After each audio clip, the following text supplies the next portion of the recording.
আর এই লাল বৃত্তি হচ্ছে আমাদের শহীদদের রক্ত। মহান মুক্তিযুদ্ধে যারা শহীদ হয়েছেন, 90-এর অভ্যুত্থান, 2024-এর জুলাই গণ অভ্যুত্থান, এই শহীদের রক্ত মাখা আমাদের এই স্বাধীন পতাকা। এই পতাকার জন্যই আমাদের লড়াই এবং এই পতাকার সম্মান রক্ষার জন্য আপনারা আপনাদের সন্তানরা জীবন দিয়েছে। সুতরাং আজকে এই স্বাধীন পতাকাটা আমরা আপনাদের হাতে তুলে দিব। আপনারাই এই পতাকার সম্মান রক্ষা করবেন এবং আমরা আপনাদের সাথে থাকব। আপনারা হচ্ছেন আমাদের পথ নির্দেশক, আমরা হলাম এক একটা শ্রাবণ, আমরা এক একজন আবু সাইদ, আমরা এক একটা মুগ্ধ, আমরা এক একটা ওয়াকিল আহমেদ। তো এই প্রত্যাশা থেকে আপনাদের কাছে আমরা আজকে আমাদের এই পবিত্র জাতীয় পতাকা আমরা তুলে দিচ্ছি, এক একটা পরিবারের কাছে আমরা দিচ্ছি।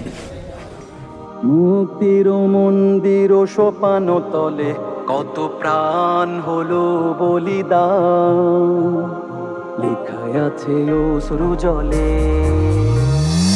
মুক্তির মন্দির সোপান তলে কত প্রাণ হলো বলিদান। আমাদের স্বামী ওনাদের সব এদেরকে দালাল করে কিছু বিচার কার্য হাদি ভাই বিচার করবেন। আমরা তো শহীদকে ঢাকা হয়েছে, হাদি ভাই তো ভুলে গেছি সবাই বিচার কার্যালয় করার জন্য কতটুকু করবেন। ইনশাআল্লাহ বিচারের জন্য আমাদের লড়াই অব্যাহত থাকবে, দোয়া করবেন।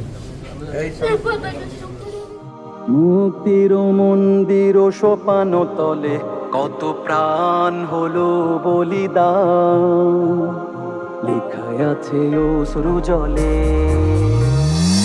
মুক্তির মন্দির সোপান তলে কত প্রাণ হলো বলিদান,